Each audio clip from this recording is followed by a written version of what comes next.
Dear students, আমি scholars study abroad থেকে আরিফিন রনি কথা বলছিলাম। আজকে কথা বলবো আপনাদের সাথে স্টাডি ইন ইউকে নিয়ে এবং বহুল প্রতীক্ষিত যে বিষয়টি সেটি হচ্ছে স্পাউস সহ অ্যাপ্লাই করা যায় কি না। জি, আপনারা চাইলে স্পাউস অ্যান্ড আপনার চাইল্ড সহ অ্যাপ্লাই করতে পারবেন, কিন্তু সেই স্পেসিফিক একটা ইউনিভার্সিটি এবং যেখানে মেনশন করা আছে একটি সাবজেক্টেই শুধু অ্যাপ্লাই করা যাবে, যেখানে আপনারা স্পাউস অ্যান্ড চাইল্ড সহ যদি অ্যাপ্লাই করতে চান।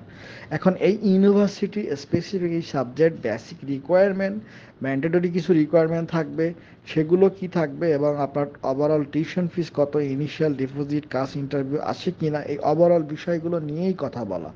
আর কথা বলার পিছনে আরও একটি রিজন হচ্ছে, আমি আপনাদের সাথে একটু শেয়ার করে নেই। সেটি হচ্ছে যে আমার একটা গ্রুপ আছে UK student visa from Bangladesh নামে, যেখানে almost 70,000 members.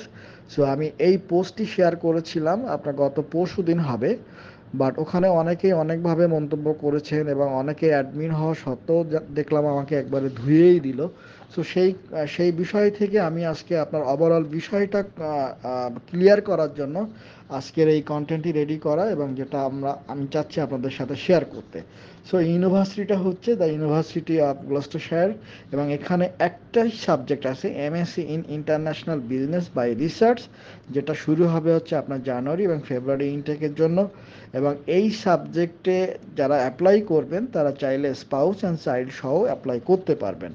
MSc international business by research কোর্সটি ডিউরেশন থাকবে 2 বছর, এবং বেসিক রিকোয়ারমেন্ট মধ্যে আপনি 3 বছরের ডিগ্রি হোল্ডার যারা, তারা অ্যাপ্লাই করতে পারবে। যারা 1 বছরের মাস্টার্স প্রোগ্রাম শেষ করেছেন চাইলে তারাও অ্যাপ্লাই করতে পারবে, এবং 4 বছরের ব্যাচেলার ডিগ্রি করছেন তারাও কিন্তু অ্যাপ্লাই করতে পারবেন।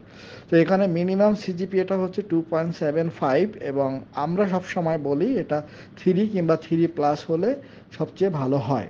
এবং এখানে ইম্পর্টেন্ট যে 3টা বিষয়, সেটা হচ্ছে এই সাবজেক্টটিতে অ্যাপ্লাই করতে হলে আপনাকে রিসার্চ প্রপোজাল থাকতে হবে, এবং সেখানে 1200 থেকে 1400 অর্ডের একটা প্রপোজাল আপনাকে রেডি করতে হবে। এখন এই ক্ষেত্রে যে মেসেজ, যে কলগুলো আমার কাছে আসতেছে যে আমরা এটা হেল্প করতে পারবো কিনা, হ্যাঁ অবশ্যই আমরা হেল্প করতে পারবো, বাট সেটার জন্য আমরা অফিসিয়ালি কথা বলে নিব। নাম্বার 2 হচ্ছে আপনার এই সাবজেক্ট রিলেটেড অ্যাটলিস্ট 2 বছরের আপনার জব এক্সপিরিয়েন্স থাকতে হবে। ইংলিশ প্রফিসিয়েন্সি যদি আপনি হিসাব করেন, সেখানে ওভারঅল ব্যান্ড স্কোর থাকতে হবে 6, no band less than 5.5, but mandatory হচ্ছে রাইডিং স্কিলে আপনাকে অবশ্যই 6 থাকতে হবে। টিউশন অ্যান্ড স্কলারশিপ নিয়ে কথা বলতে হলে টোটাল টিউশন ফিটা যদি আপনি ইয়ারলি হিসাব করেন, সেক্ষেত্রে 8,550 পাউন্ড আসবে। 2 বছরের কোর্সে 17,100 পাউন্ড আপনারা টিউশন ফিটা পেমেন্ট করতে হবে। এবং এখানে অটোমেটিক একটা স্কলারশিপ থাকবে, সেটি হচ্ছে 1,500 পাউন্ড। ফার্স্ট ইয়ার থেকে আপনি এইটা পাচ্ছেন, মানে আই মিন 8,550 পাউন্ড যদি আপনার টিউশন ফি হয়, সেখান থেকে আপনি স্কলারশিপ পাচ্ছেন 1,500 পাউন্ড।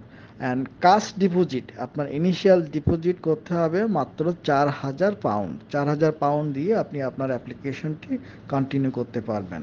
এবং অনেকের কোশ্চেন থাকে যে প্রিকাস ইন্টারভিউ থাকবে কিনা। হ্যাঁ, এখানে প্রিকাস ইন্টারভিউ থাকবে, এবং অফার টার্ন অ্যারাউন্ড 2 to 3 উইক্সের মধ্যে ইনশাল্লাহ পেয়ে যাবে।